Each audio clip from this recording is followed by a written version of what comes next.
जय भीम।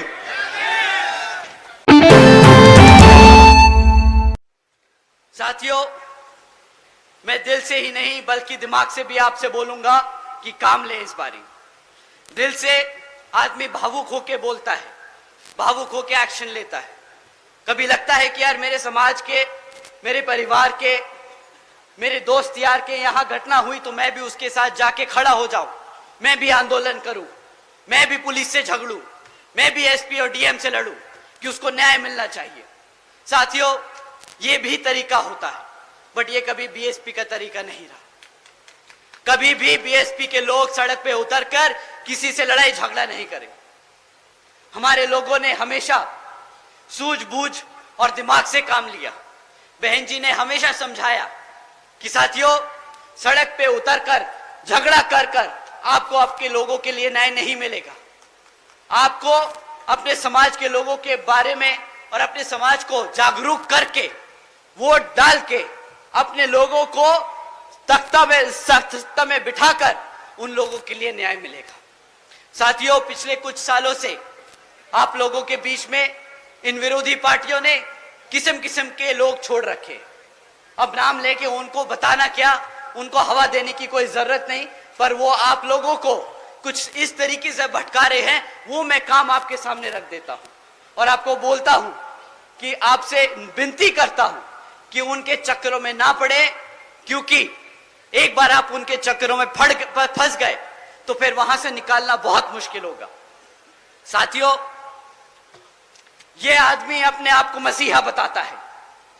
यह आदमी कहता है कि मैं सड़क पे उतरूंगा अपने समाज के लिए, आंदोलन करता है, झगड़ता है, लड़ता है, हमारे युवा साथियों को लेके पहुंच जाता है। फिर क्या होता है, हमारे युवा साथियों पे मुकदमे होते हैं और जैसे ही मुकदमे होते हैं वे बेचारे ढूंढते फिरते हैं कि भाई साहब हमें बचाओ। वो आदमी फिर यहां से छोड़ के दूसरी जगह भाग जाता है, वहां पे आंदोलन करता है और इस कारवां में हमारे सभी युवा साथियों पे मुकदमे दर्ज कराता जा रहा है। अगर आप पे एक बार मुकदमा दर्ज हो गया साथियों, तो सरकारी नौकरी मिलने में मुश्किल हो जाएगी, रोजगार मिलने में मुश्किल होगा। ये आपको आज गरम खून नहीं दिखा के, इमोशनल करके आपको सड़कों पे ले जा रहा है और बाद में फंसा रहा है। साथियों, सड़क पे लड़कर आपको वोट, आपको आपकी ताकत, आपको सत्ता में आने का मौका नहीं मिलेगा।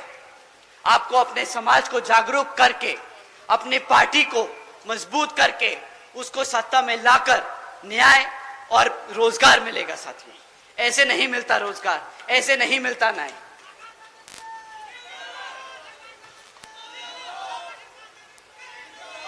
साथियों, अभी पिछले कुछ दिनों में इस व्यक्ति ने अपनी पूरी जी जान लगा दी कि वो इंडिया अलायंस में घुस जाए।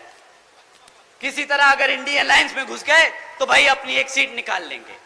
बेचारा घबराता है कि अपने आप लड़ना पड़ जाए तो जमानत जब्त हो जाएगी। परंतु साथियों, बेचारे की किस्मत इतनी खराब कि इंडिया अलायंस में होके भी बेचारा बेघर घूम रहा है। पूछ रहा है कि साला कोई एक सीट तो दे दे भाई। अब अपनी खुद की पार्टी से लड़ना पड़ रहा है। भाई साहब, आजकल जीतने के लिए क्या क्या नहीं कह रहे कि भाई बसपा का प्रत्याशी बहुत कमजोर है, वो लड़ नहीं पाएगा। हमारे प्रत्याशी जी से मैं एक बार रिक्वेस्ट करूंगा कि जरा सामने आए। आइए आप सर। अब बताइए साथियों, अगर हमारे प्रत्याशी आपको कमजोर लग रहे हैं, अगर आपको हमारे प्रत्याशी किसी भी तौर तरीके से लग रहे हैं कि वो आपके बीच में खड़े होकर आपके हकों के लिए नहीं लड़ सकते, तो साथियों आप यहां पे अपने हाथ ना उठाएं। परंतु अगर आपको लगता है कि हमारे प्रत्याशी उतने ही मजबूत है जितना हमारा कैडर, उतने ही मजबूत है जितने हमारे कार्यकर्ता, तो आप सब अपने हाथ उठाएं और बताएं कि यहाँ पे सामने वाले की जमानत जब्त होने वाली है और यही प्रत्याशी उसको वो मुंहतोड़ जवाब देने वाले हैं।